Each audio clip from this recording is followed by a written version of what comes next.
मुख्य अतिथि तो हमारे लोकप्रिय मुख्यमंत्री श्री देवेंद्र जी फडणवीस हैं।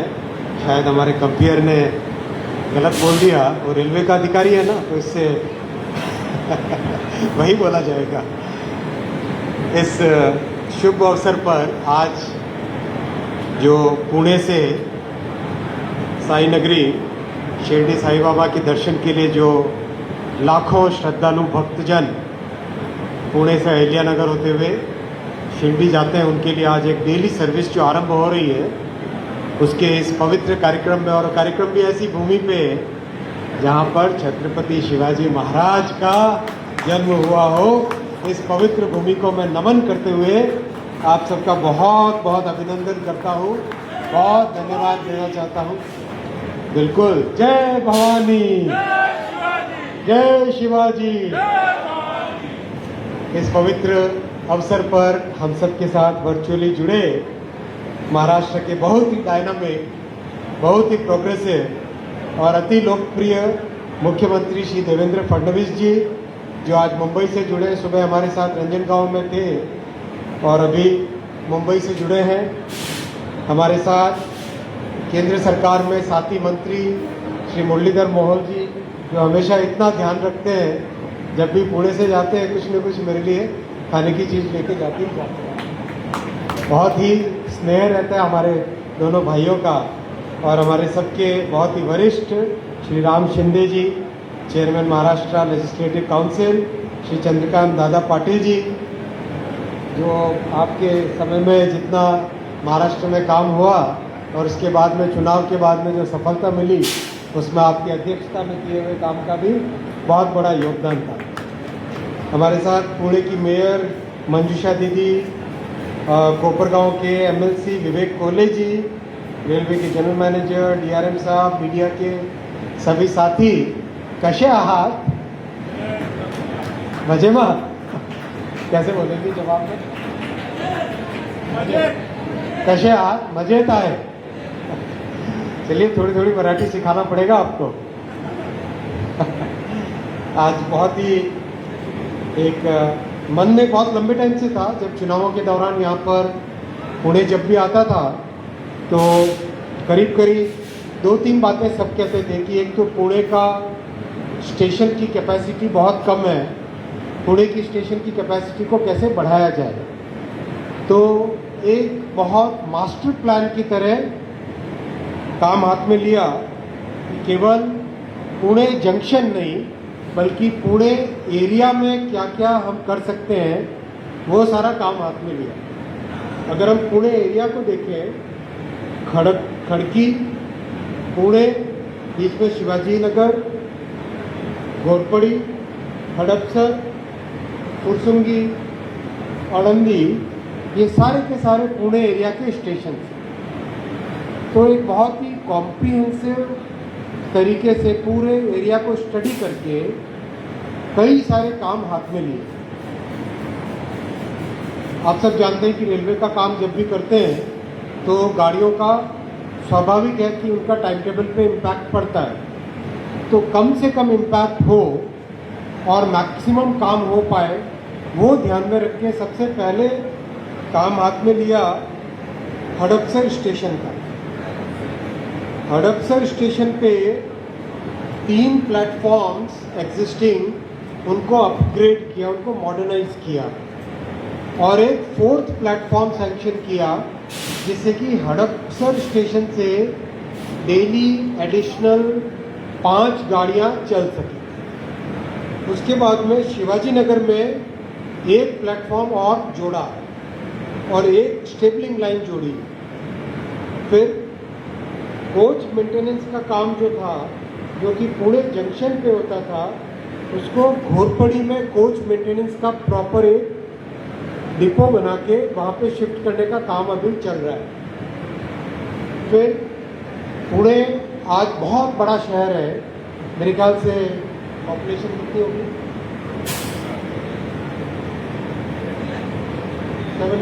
70 लाख से ज़्यादा बता रहे हैं दादा।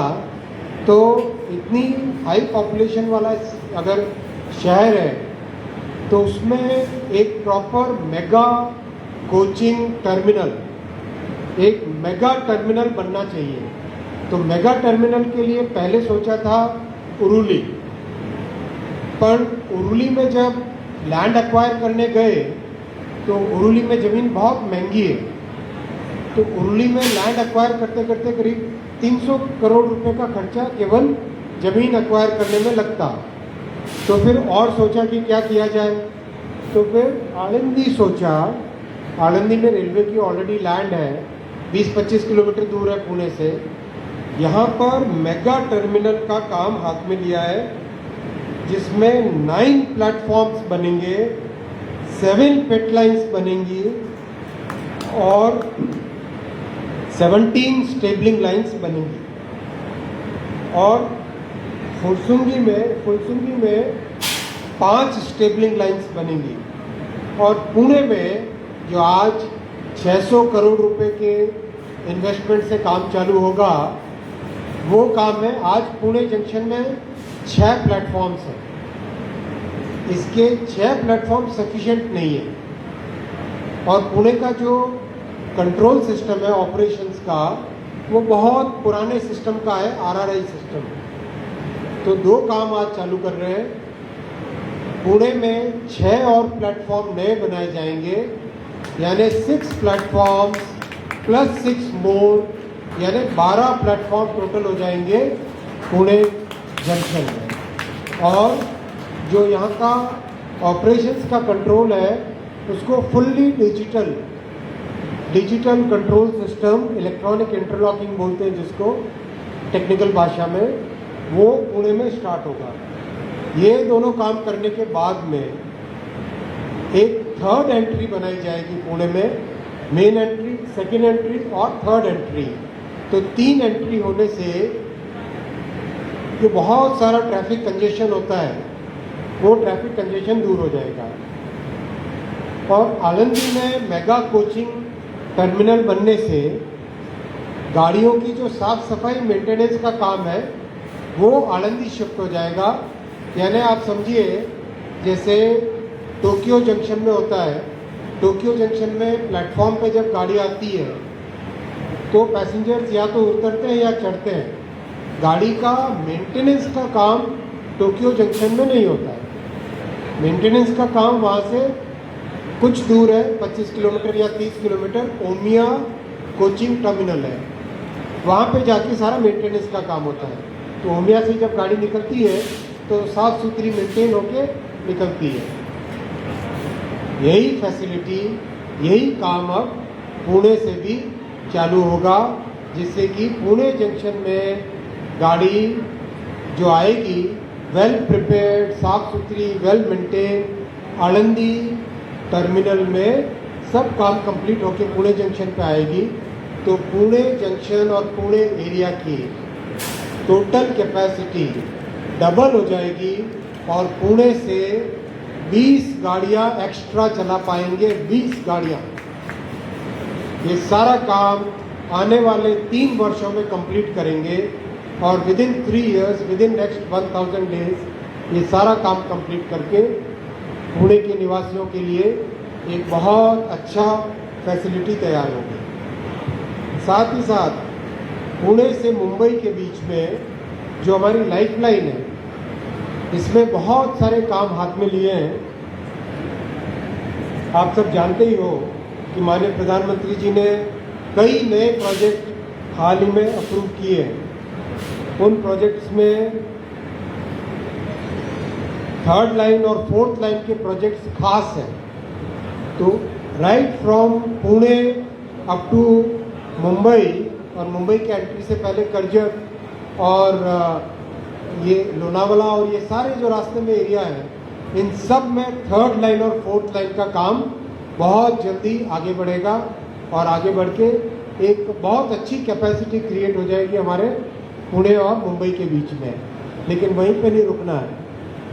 आप सब जानते हो अभी मुंबई से अहमदाबाद के बीच में बुलेट ट्रेन का काम चल रहा है और अगले साल पहला सेक्शन बुलेट ट्रेन का चालू हो जाएगा, अगले साल 2027 में। और उसके बाद में एक एक करके नए सेक्शंस चालू होंगे।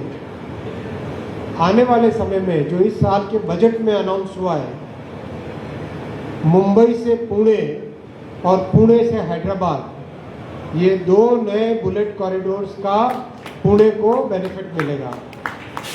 और पुणे से मुंबई आपकी जर्नी बुलेट ट्रेन से मात्र 48 मिनट्स, 1 घंटे से भी कम, 48 मिनट्स की रह जाएगी, जो पुणे और मुंबई एक तरीके से ट्विन सिटीज़ बन जाएंगे। दोनों सिटीज़ आपस में ट्विन सिटीज़ बन जाएंगे 48 मिनट के गैप में, और लगातार खूब फ्रीक्वेंसी रहेगी।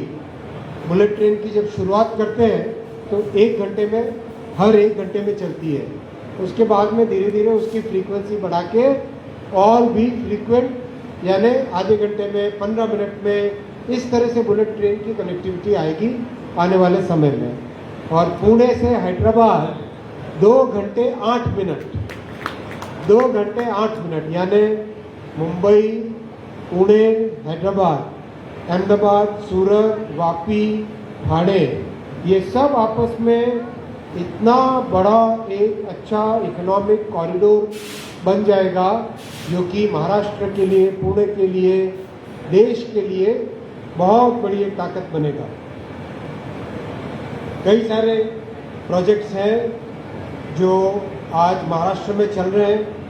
आप सब जानते हैं कि माननीय प्रधानमंत्री श्री नरेंद्र मोदी जी ने 2014 में जिम्मेदारी संभालने के बाद में जो महाराष्ट्र के प्रति यूपीए की सरकारें ने बहुत बड़ा अन्याय करते थे।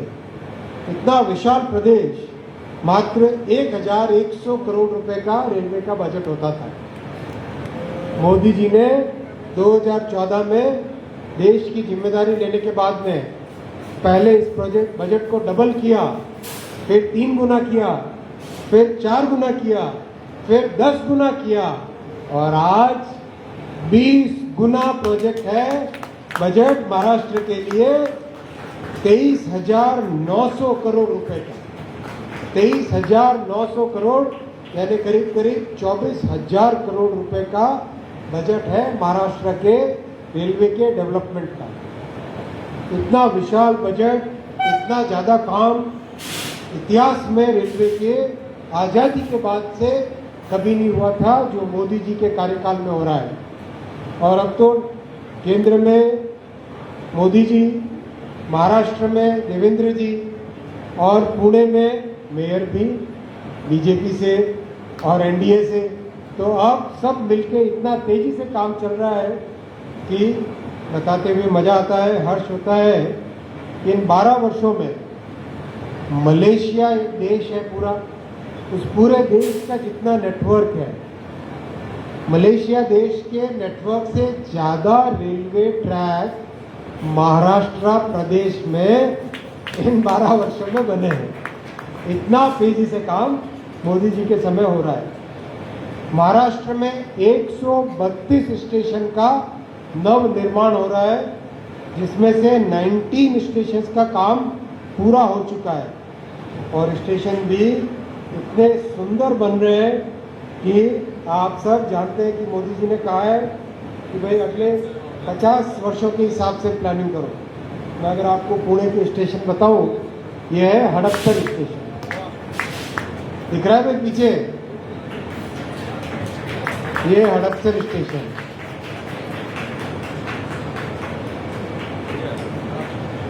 ये लोलंद स्टेशन, बहुत सुंदर हेरिटेज का ध्यान रखते हुए, महाराष्ट्र की सुंदर स्थापत्य कला का ध्यान रखते हुए, ये चिंचवड स्टेशन।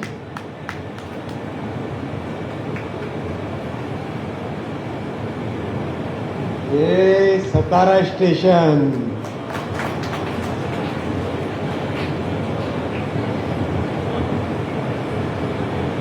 ये आकुर्दी स्टेशन। अच्छा है क्या भाई, आज खाना नहीं खाया? अच्छा है तो बताओ भाई कितना अच्छा है। ये बारामती, भाई कई वर्षों तक बड़े बड़े नेता हुए, काम आखिर मोदी जी के समय में ही हुआ।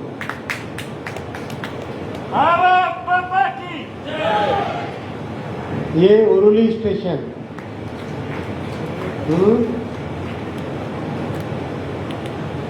ये छत्रपति शिवाजी महाराज टर्मिनस।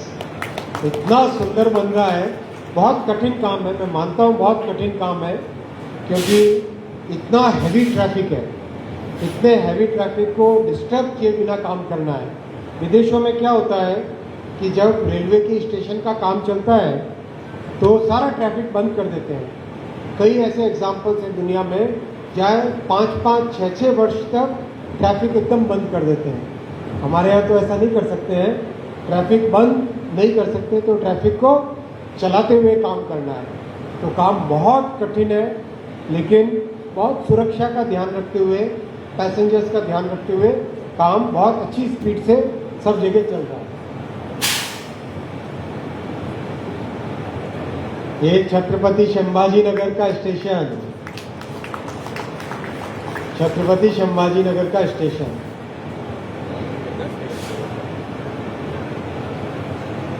ये जालना स्टेशन है। कोई जालना से? यहाँ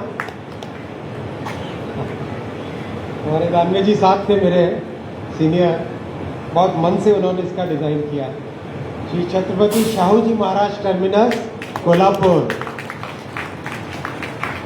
बहुत ही सुंदर स्टेशन है। ये नासिक रोड, अभी नासिक में जो कुंभ होने वाला है उसकी भी बहुत सारी तैयारियां चल रही है। कई उसमें नए काम ऑलरेडी कंप्लीट होने की स्टेज में है। और एक और बात, पुणे से नासिक का जो बीच में टेक्निकल प्रॉब्लम आई थी, उसका एक बहुत अच्छा सॉल्यूशन भी निकाला है। पुणे से सीधा अहिल्यानगर, आगे शिरडी और उसके आगे नासिक कंप्लीट 160 km/h की स्पीड से कंप्लीट इस कॉरिडोर को बनाया जा रहा है, जिससे कि पुणे और नासिक अपने में जुड़ जाएंगे। बीच में एक विषय आया था चाकन की कनेक्टिविटी, चाकन की कनेक्टिविटी का सॉल्यूशन भी निकाल लिया है। बहुत जल्दी उस प्रोजेक्ट को भी मैं माननीय मुख्यमंत्री जी के साथ चर्चा करके उसको भी आगे बहुत जल्दी इनॉग्रेशन में ले आएंगे। ये नागपुर स्टेशन, नागपुर की हेरिटेज का भी ध्यान रखा है। माननीय मुख्यमंत्री जी, आपका बहुत धन्यवाद। आपने इसमें बहुत सहयोग दिया है और आपने इसमें बहुत अच्छे अच्छे आइडियाज़ भी दिए थे। आपने जो कहा था कि हेरिटेज को बचा के रखना, हेरिटेज को बचाकर बहुत सुंदर तरीके से स्टेशन का डेवलपमेंट किया गया है। और नागपुर में ही ये अजनी स्टेशन, बहुत ही सुंदर मल्टी स्टोरी स्टेशन बना है। बिल्कुल ये सारे स्टेशंस पे तेज़ी से काम चल रहा है और आने वाले समय में आप देखेंगे कि मोदी जी ने जो राष्ट्र निर्माण का संकल्प हाथ में लिया है, उसका बेनिफिट महाराष्ट्र को बहुत मिलेगा। वंदे भारत स्लीपर की बात की दादा ने, मुरलीधर जी ने। वंदे भारत स्लीपर तो बहुत सारी चलानी है भाई, 200-300 वंदे भारत स्लीपर चलानी है, सब जगह चलाएंगे। गाड़ियों की इतनी नए तरीके से, जैसे आपने देखा वंदे भारत एक्सप्रेस अपने महाराष्ट्र में तो मेरे ख्याल से 24 वंदे भारत सर्विसेज चल रही है। 24 वंदे भारत सर्विसेज चल रही है और 14 अमृत भारत सर्विसेज चल रही है। और आने वाले समय में बहुत जल्दी बेंगलुरु से, पुणे से मुंबई को जोड़ने वाली वंदे भारत स्लीपर भी चालू होगी और आने वाले समय में बहुत सारी गाड़ियां चालू होगी। एक और लास्ट, लातूर में वंदे भारत स्लीपर का काम बनाने का काम भी बहुत अच्छा तेज़ी से चल रहा है। मैंने अभी हाल ही में उसका रिव्यू किया था। बहुत जल्दी माननीय मुख्यमंत्री जी और मैं, हम दोनों जाएंगे वहाँ और वहाँ से नई बनने वाली वंदे भारत स्लीपर का भी एक शुभारंभ करेंगे। साथियों, माननीय प्रधानमंत्री जी का जो भारत को एक नया स्वरूप देने का, एक नया विकसित देश बनाने का जो संकल्प है, इसमें हम सब भागीदार बने, हम सब अपना अपना योगदान दें और आज की इस पुणे से साईनगर शिरडी की एक नई जो डेली सर्विस चालू हो रही है, उसके लिए आप सबको बहुत बहुत शुभकामनाएं। बहुत जल्दी एक नांदेड़ से मुंबई के बीच में भी नई सर्विस चालू होगी, उसके लिए भी आपको शुभकामनाएं। आप सबका बहुत बहुत धन्यवाद। भारत माता की बहुत बहुत धन्यवाद सर।